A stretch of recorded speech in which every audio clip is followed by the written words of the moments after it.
he gets 10. I remember even telling 6ix9ine before I even knew he was snitching. I said, 6, I'm gonna keep it true with you. Boy, if you don't come home before like 3-4 years, niggas gonna forget you. I told him that. I hope that ain't. I hope he ain't get off the phone with me and was in the cell. No, actually, he said he was cooperating the second day in. The second day in, gave me 2 cheeseburgers, and I'm gonna tell about the 2 shootings I shot he did last week. Hold up. See, yo, that nigga was cooperating mad early. I ain't gonna lie to you. This is one thing I don't think I ever told 6ix9ine. I was wondering. I was doing extra research. I was wondering if 6ix9ine was cooperating before he was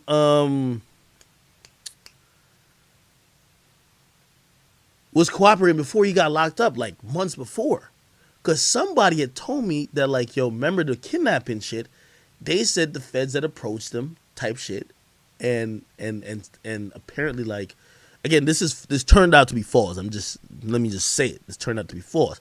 But I thought like maybe he was cooperating since then, and like he was like working with them. And I remember I talked to, I don't know if I ever told you, I talked to the driver, so the driver who actually was the cooperator too, because the driver was trying to link with me, which I don't know. I don't know if he was trying to build a case on me, which what case you gonna build?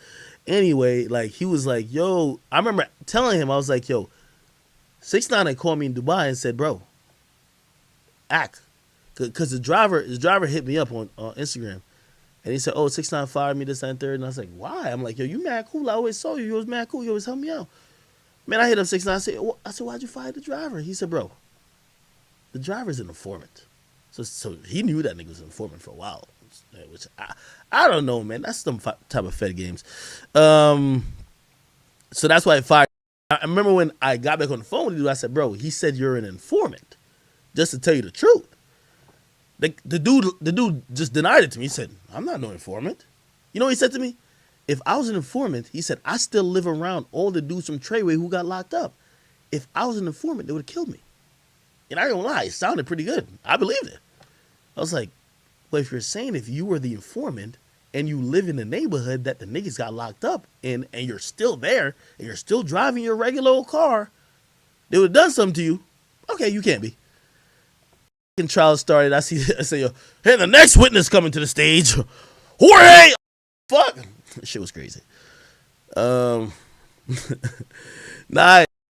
no, I'm gonna be honest. Like, I don't know. I think he was trying to. No, I don't know.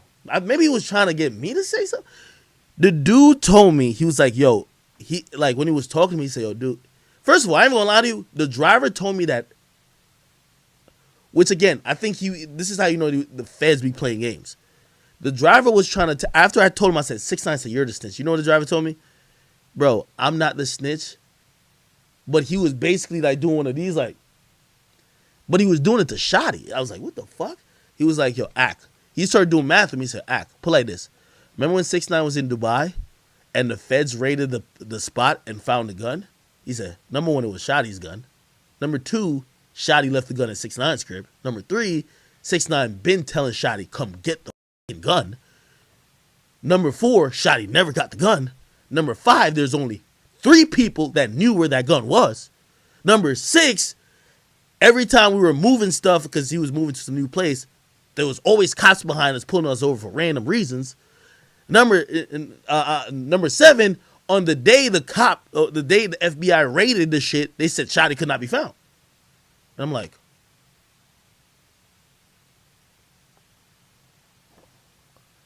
so dumb old me. I'm over here believing him. That nigga was a snitch. That nigga told the cops, like, yo, go upstairs, open that door, tap 3 times. The code of the combinations is 3553, and you're gonna find a fucking gun. Lock these niggas up, bro. Apparently, which was the easiest shit ever. The cops nabbed that nigga. He was an illegal immigrant. Of course. What type of who's doing criminal activity gets an illegal driver to drive for them? Like, of course that nigga's gonna tell. And y'all in his car talking about all the crimes, but he's illegal. ICE picked that nigga up. You know, it was the Donald Trump era, right? They told that nigga about some bullshit ass rule. They nigga like, yo, we about to deport you, your family, everything.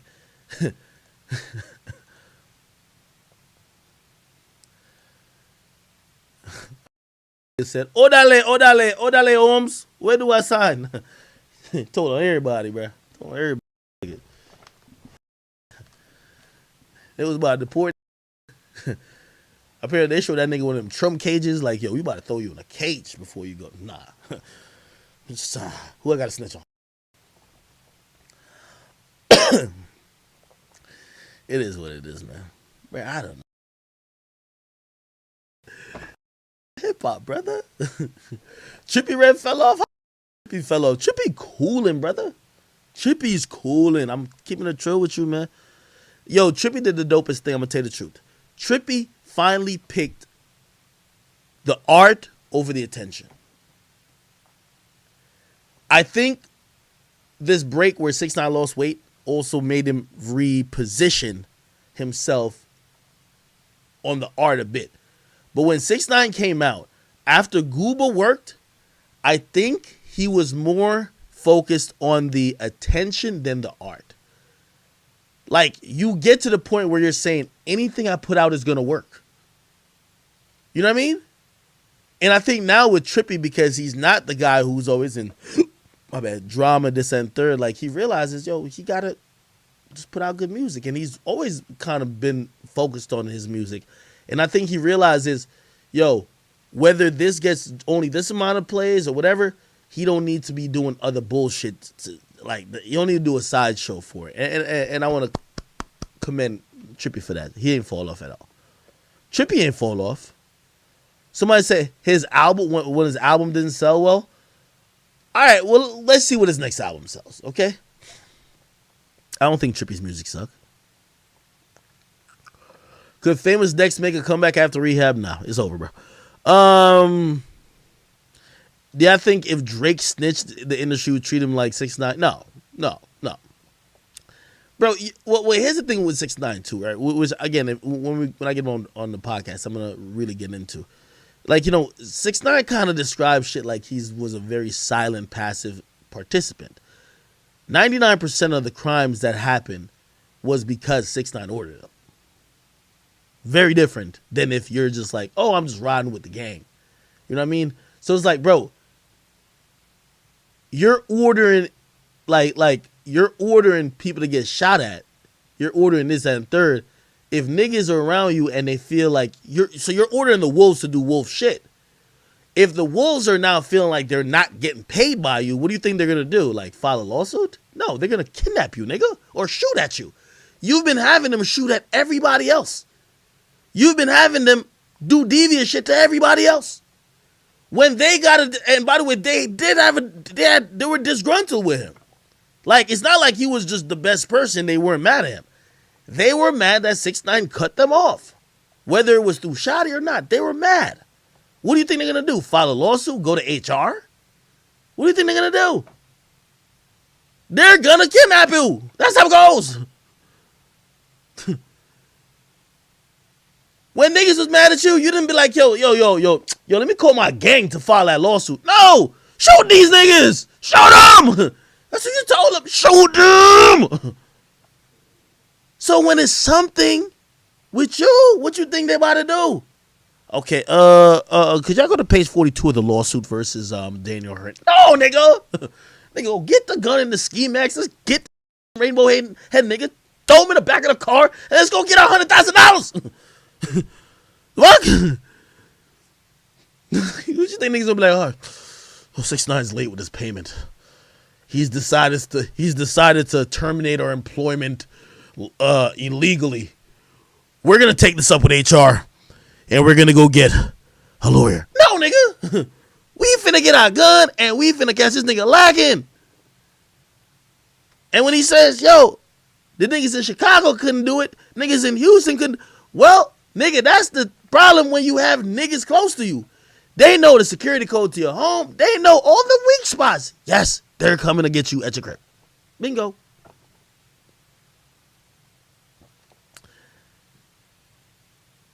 I'm going to be honest with you. The craziest thing about this whole, I just seen somebody just say it. I was trying to say it to 6ix9ine earlier. The craziest thing about that case is that no one got killed. In Bobby Shmurda's case, there's a murder. There's a murder for GS9. In the Treyway case, there's 0 murders. There's no murders. There's no murders. That's why, like, even though it's a Fed case, I'm looking at them like, some people are gonna say, bro, like, they're saying that. I know they say you were facing so and so, but if you take a plea, here's the thing: if you take a plea, it's only one charge that had a mandatory minimum of like 49 years. If you willingly take a plea, they might just dismiss that charge and you plead to something that only has a mandatory minimum of like 7 years. You feel me? Like, who would take a plea and accept a guilty plea to something that has a mandatory minimum of 49 years? What the fuck? What type of shit is that? Nobody would do that. If they're gonna give you a plea, they're gonna be like, yo, here's a plea for this will be dismissed, and you gotta just like cop out to the shit that's gonna have you do like 8 years. You know? I don't know.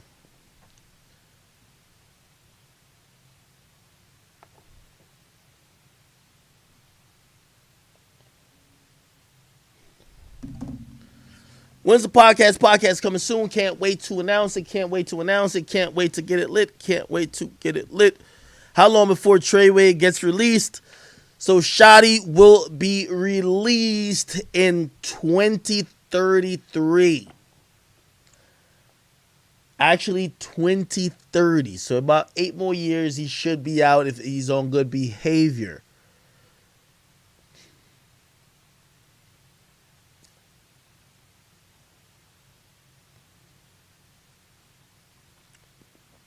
It's 2031, man. Again, all things said,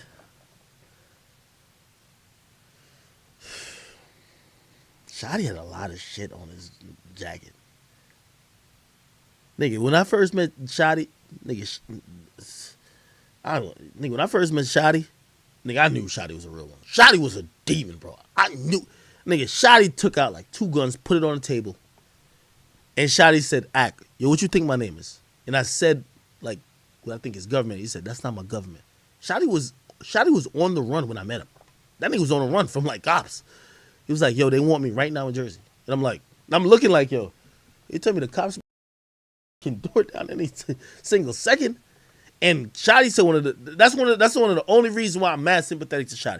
Shotty said one of the realest things. Shotty said, a nigga hurt a strand of hair on that rainbow-headed nigga. And he looked straight at his 2 guns and he says, I'm killing them or they got to kill me. And he looked serious. And I was like, okay, are you recording the next verse, brother? Like, I'm like, okay, this nigga is a little bit too goony, bro. Like, whoa. Whoa there. That nigga he was on some shit. That nigga was on some shit, man. Do I think Wiping the Mirrors album will do good? If I'm the Mirror, I drop a mixtape. I drop an EP. I think if he drops an album, he's gonna flop. Don't rush out an album when the temperatures say you're still kind of cold. I think with this Apostapa thing, heating up a little bit. Work with heating up. Like, try to heat your shit up. Heat your situation up. Don't just fucking like heat your situation up a little bit. Because you drop an album, like, yo, you gonna sell some low shit and niggas gonna clown you.